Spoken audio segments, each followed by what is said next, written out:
again and welcome back to English Today. And this is DVD 15 and the third DVD of your upper intermediate level. And in this DVD, we'll begin with another 2 episodes of our story, That's Life, followed by our special TV programs where we'll be talking about the option of working in retirement.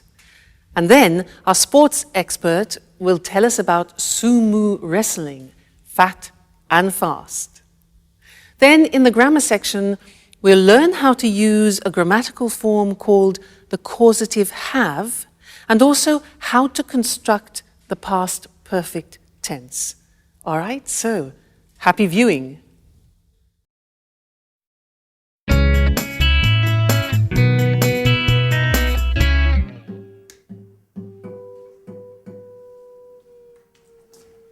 Hello? Anyone home? Anne, it's great to see you. Hi. Oh, you look great. Oh, thank you, Paolo. You look well yourself. And this house is so untidy and so dusty.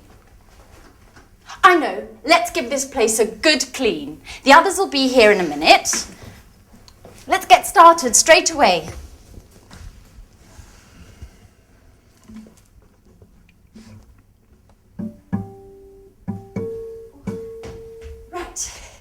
Before you know it, we'll have cleaned and tidied everything. You haven't changed, Anne. Cleaning, dusting, tidying. It's just like when we were at university. Can't you think of anything else? Oh, look who's talking. Always strumming away on your guitar.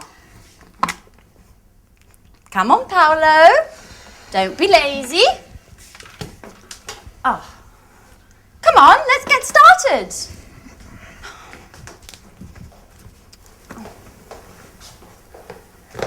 Da-da-da-da! Surprise, surprise! Oh, Michelle! Sandra! How are you? Good. Hi. Sandra. Wow. So, Wonderful. All together again just like the old days. Okay, guys, what shall we do? I want to have lots of fun. so do I. Come on, Michelle, let's go for a long walk all the way down to the lake. Stop where you are. Where are you two going? Come on, Paolo, pick up that brush again. And Michelle, please, can you pick up your bag and that frightful hat? Your command, Captain. Come on, Michelle, stop playing around and give us a hand. Oh. Oh, this detergent is made by Syntax, the American multinational that makes household cleaning products. I refuse to use this product. You know I hate multinationals. But it's just all detergents are made by multinationals. How are you supposed to clean a house if you refuse to use them? You guessed right. I never do any cleaning. My flatmates look after that. Oh, I see. So you arranged to have your flat cleaned. Michelle, you're just like Paolo. Look what a mess this house is in. If it weren't for us. If it weren't for you, I'd be chilled out playing my guitar. None of your forced labor. I see, we spend most of the time of this holiday cleaning. And I'm starting to wonder if this holiday may have been a mistake. Oh, come on, Paolo, stop complaining. You'll be happy to see this place all spick and span. Sandra, I've already dusted that. Oh, really? Yes. Are you sure you cleaned it properly? Because it doesn't look very clean to me. Mike! Hi! What's going on here? Are you my old college friends or workers from a cleaning company?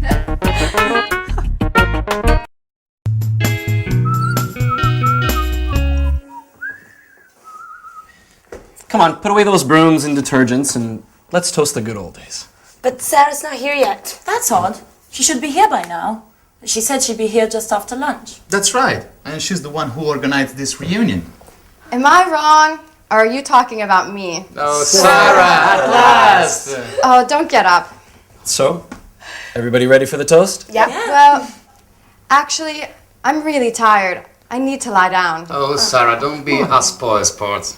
We have been waiting for you. Come on, ladies! Wow. Anne's looking more beautiful than ever. Don't tell me you still think about her. So, I propose a toast to our college days together. Yes. And to this wonderful holiday. That's right. Cheers. Cheers.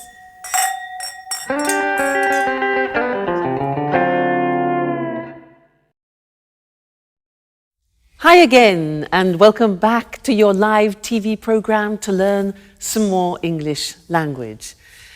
Now, in that last episode, Anne was quite surprised that Michelle doesn't clean her flat herself. In fact, she said, I see, so you arrange to have your flat cleaned.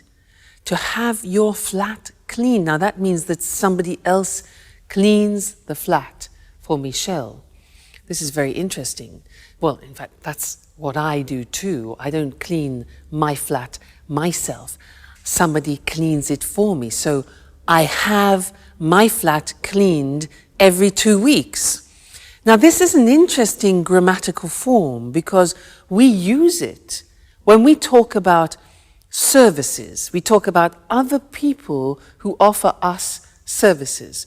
Let me give you another example. Hair. I don't cut my hair myself. It's too difficult. I can't do the back. So I go to the hairdressers, and that's a service. So I go to the hairdressers and they cut my hair. And I say, every month I have my hair cut. So that is a grammatical form using the verb have, which describes services. Somebody does something for you, and we can use it, for example, with the hairdresser, with the mechanic. For example, if your car breaks down, usually you go to a mechanic, with cleaners, with the dentist, things like this. So, services. So I'd like to go to the screen now and show you how this works grammatically, because it's very different to other languages. And we're using the verb have. That's why it's called the causative have. Causative in the sense that it causes things to happen. All right? Let's look at the form. Have something done.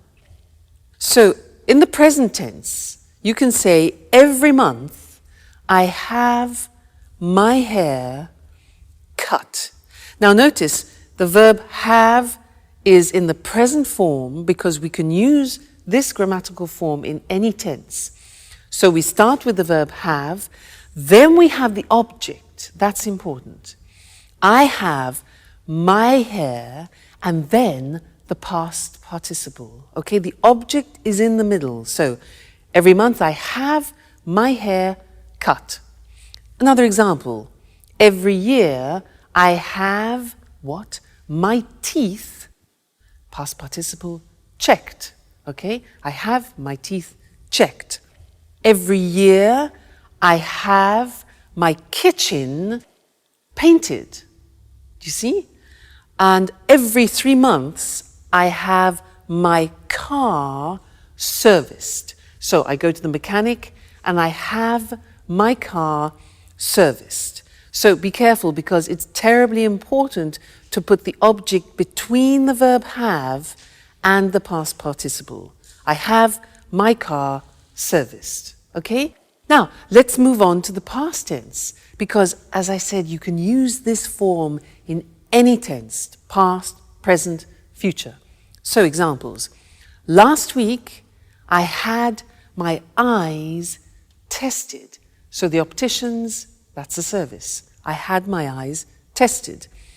Yesterday, I had my photograph taken. Often when you need to renew your passport, for example. Last week, I had my dress dry cleaned. Again, that's another service. You don't do it yourself. Somebody does it for you. Okay? So the verb have goes into the past. I had something done. And now let's look at the future. Tomorrow, I'm going to have. So here the verb have goes into the future, expressing an intention. So we have, I'm going to have my scooter repaired. All right, object in the middle. Next week, I'm going to have my hair colored. And next week, I'm going to have my passport renewed. All right, so the causative have, very, very useful, and you don't find this in other languages, so you need to practice it. And remember, first the verb have, then the object, and then the past participle. All right, so that's the causative have, and I think you'll find it very useful. All right, great. So see you again in the next lesson for some more language. Bye.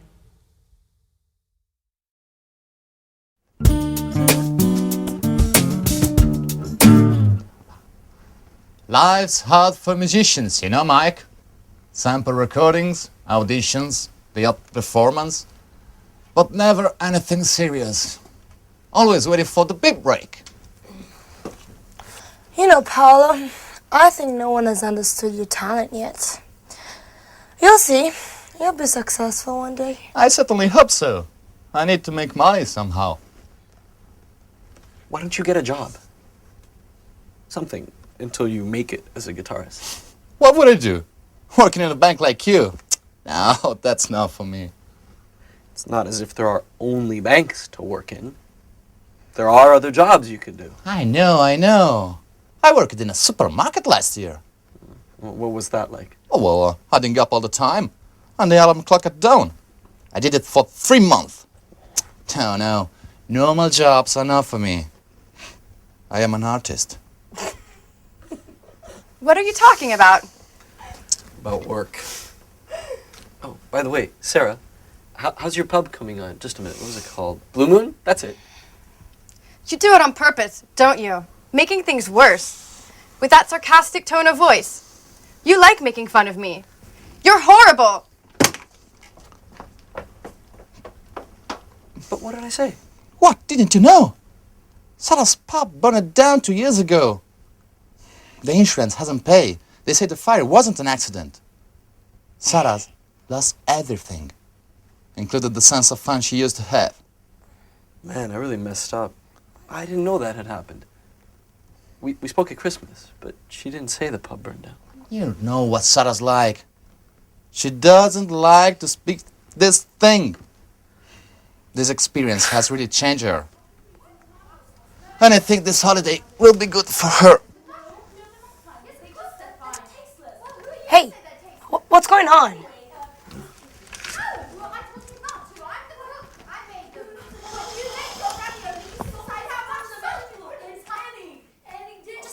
No, that's enough, Sandra. I don't think you need to add any more salt. I really think the ravioli are rather tasteless. Well, let's see what they think.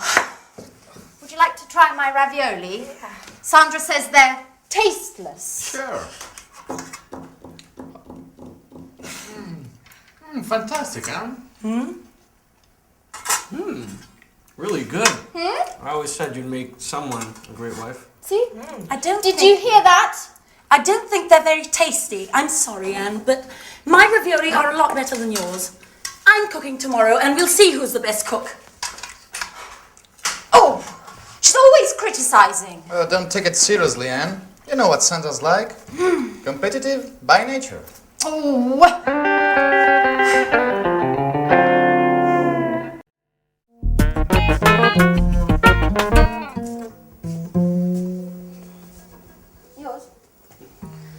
Okay, guys, let's have a chat.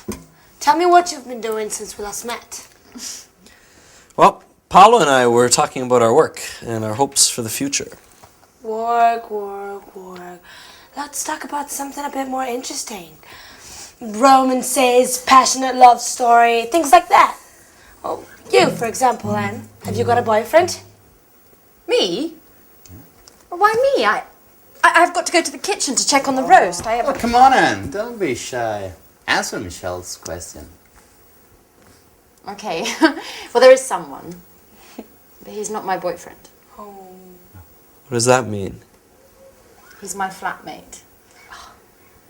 His name's Jack. And he's going out with a friend of mine called Sharon. Oh. But I still hope I have a chance. I really do like him. And I think about him all the time. Are you in love? Maybe. Yes. Yes, I think I am. Wow. I adore passion and tormented love stories. I've really got to go now and check on the roast. It'll be burning. Michelle, can you come and give me a hand? And then come and tell the others that dinner's ready.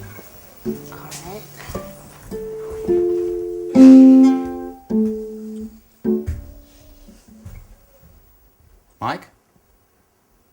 Mikey? Hello? Anyone there? Yes, what's wrong? Oh, you tell me. You look as if... I'm finished, Paolo. I wasn't expecting this. What? I thought that... I'm stupid. What are you talking about? What do you mean? Anne, she's in love with another man. Yeah, and I was hoping that, you know, we could become more than just good friends during this holiday. I've never stopped thinking about her. What an idiot. Sorry, Paulo, I have to be by myself for a while. No, but...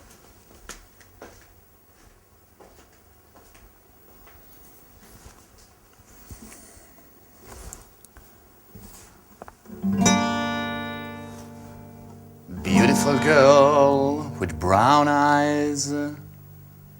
Oh, dusting up, dusting away. My heart sighs. My heart sighs. Oh yeah, not bad. Inspiration at last. Oh, thanks, Mike. You're a great friend.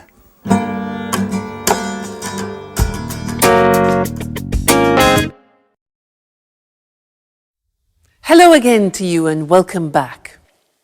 In that last episode, Sarah was in a bad mood. There's always a reason why somebody's in a bad mood, and she had a good reason. Do you remember what happened? Yeah? I'll read it to you so you do remember, because it's useful for us. It introduces a new grammatical form which I want to teach you. Paolo said, when she arrived, the place had burnt down. Now, can you imagine Sarah goes to her pub and it's burnt? So he says, when she arrived, the place had burnt down. Now, this had burnt down is what I want to teach you. It's the past perfect. Let me give you another example because we use it when you have two actions. One action happens after the other. Let me show you. For example, I write a message and then I send it. Okay? Now these are two actions. First you write it and then you send it. So I could begin the phrase, put the two actions together and they become consecutive. And we begin the phrase with after. So I could say, after I had written, this is the first action, further in the past. After I had written the message, ding, I sent it. The second phrase is in the simple past. So this is what I'd like to look at with you on the screen now, the past perfect, for two actions which happen at different times in the past. Now, if you look at the examples, the first one is, after I had checked my change, I left the shop. All right, so first I check my change. Have I got enough change? Is it correct? And then I leave the shop. You put them together and the first action goes further back in the past. Now, you can see how it's formed. We have the auxiliary have in the past, not in the present. And that takes everything further back. So, after I had checked is the past participle, my change, I left, simple past, the shop. Okay? So then we get the idea that one action is further in the past. Another example, I read the contract, then I sign it. It becomes, when I had read the contract, I signed it. All right, so past perfect. This is important for you because we also use it in the third conditional, which we will be studying, okay? Another example. You get in your car, you fasten your seatbelt, you drive off, all right? So, after I had fastened, past participle, my seatbelt, I drove off. And one more example. When I had tried the shoes on, I bought them. So I try them on, I buy them. When I had tried the shoes on, I bought them. A few more, they'll help you. You'll get the hang of it. After I had checked my ticket, I went to the airport. So first I check my ticket, then I go to the airport. And the last one, I read the instructions. I have a new machine, so I read the instructions and then I turn it on. So after I had read the instructions, I turned the machine on.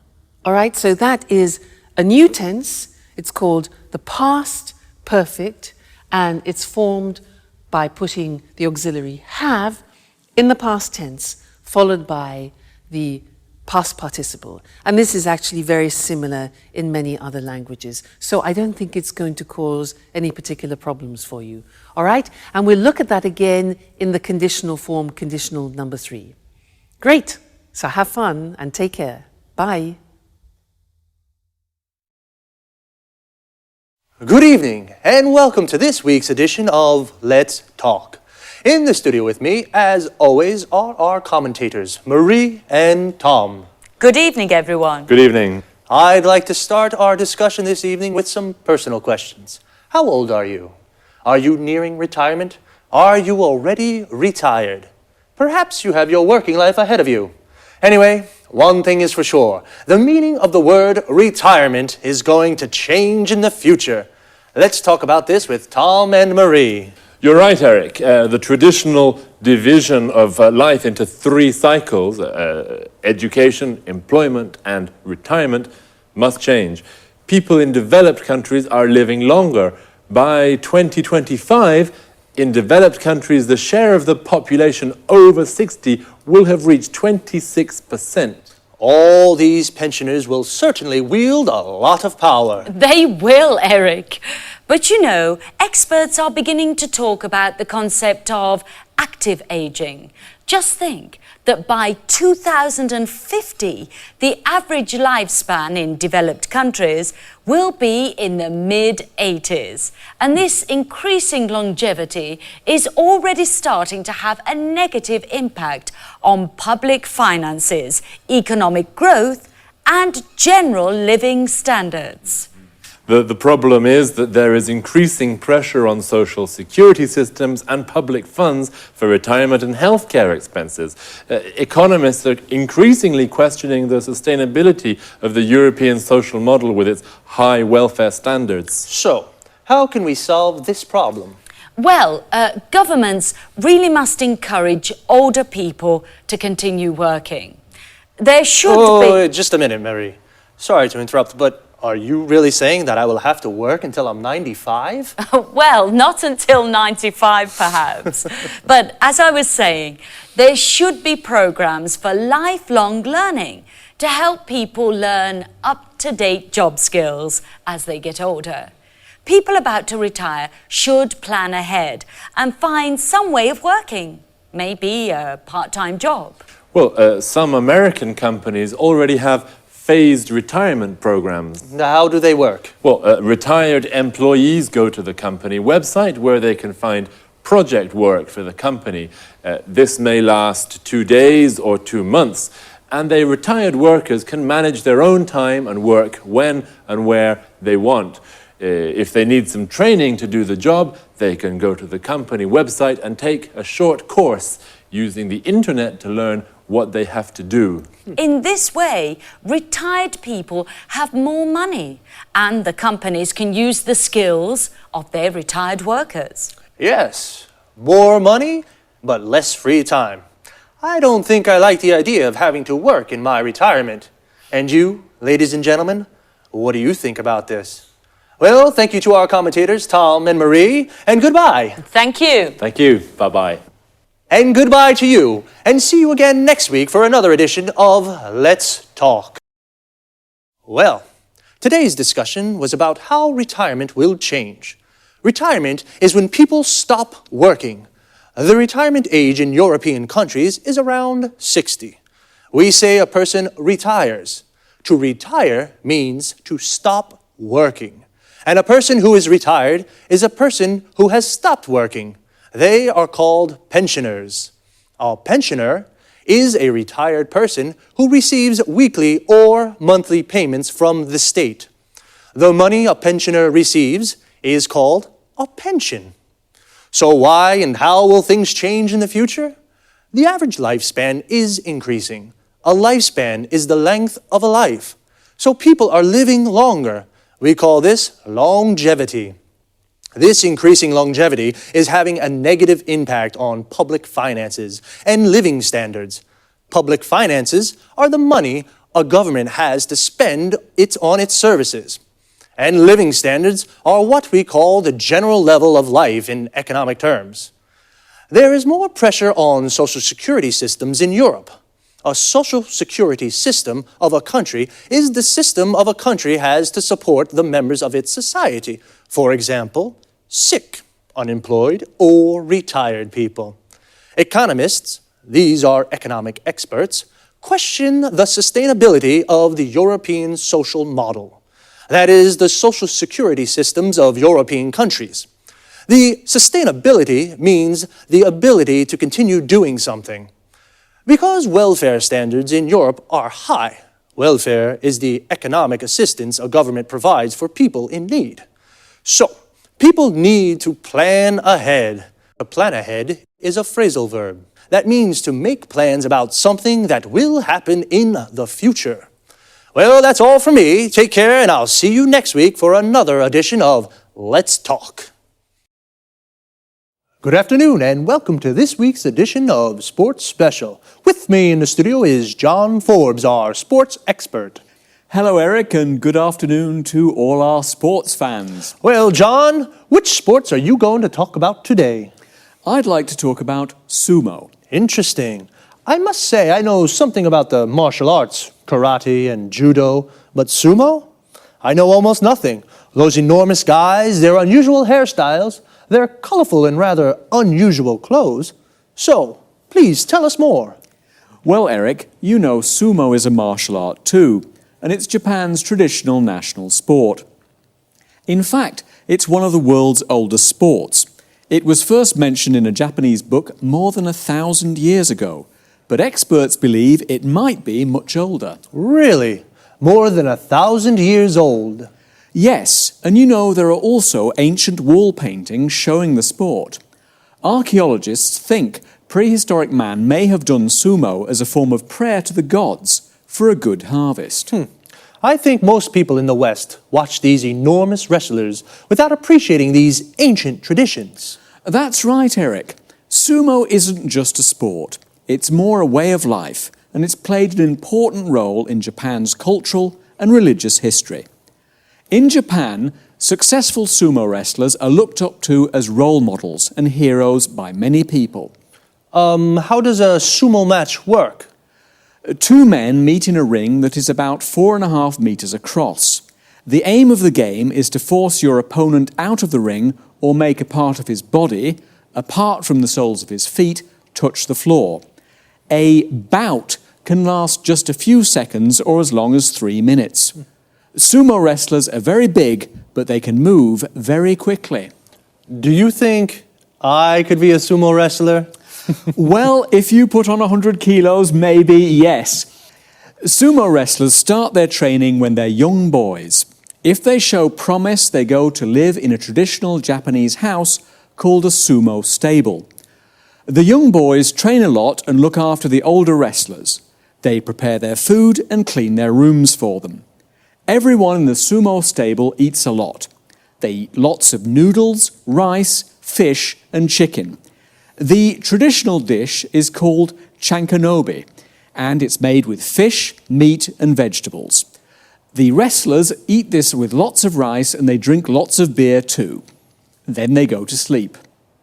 So, that's how they put on so much weight. Yes, the secret is to eat a lot and then sleep. This helps the wrestlers put on weight. And the wrestlers' hairstyles, where do they come from? A good question, Eric. There are lots of different ranks for sumo wrestlers. The best wrestlers are in the top rank. The style of a wrestler's hair depends on his rank. All the hairstyles come from samurai traditions. Samurai were traditional soldiers in Japan. Interesting. I guess it's difficult for a sumo wrestler to find a girlfriend? Actually, it's not that difficult, Eric. Successful wrestlers usually go out with beautiful models or pop singers. Where can you see tournaments in Japan? There are 6 grand sumo tournaments called basho every year. They take place during odd-numbered months like March or July. The basho take place in Tokyo and Osaka, Nagoya and Fukuoka. Thanks, John, for a fascinating explanation of these rather mystifying sport. We found out a lot about sumo. Thanks, John. Goodbye. And goodbye to all our sports fans. See you next week for another edition of Sports Special. So, today we found out about a martial art called sumo. A martial art is an art of self-defense without using weapons, just your body. To find out about something means to learn new information. We found out that in Japan, sumo is more than just a sport, it's a way of life. People look up to sumo wrestlers. They are heroes. To look up to someone means to respect and admire them. A sumo wrestler is a man who practices sumo. Sumo wrestlers are very fat, and they have particular hairstyles. We found out that their hairstyle depends on their rank. Notice how we say depends on something. A rank is a position on a scale. The best wrestlers are in the top rank. And I was surprised to find out that sumo wrestlers go out with beautiful girls. To go out with someone means to have a romantic relationship with someone. What about you, ladies? Would you go out with a sumo wrestler?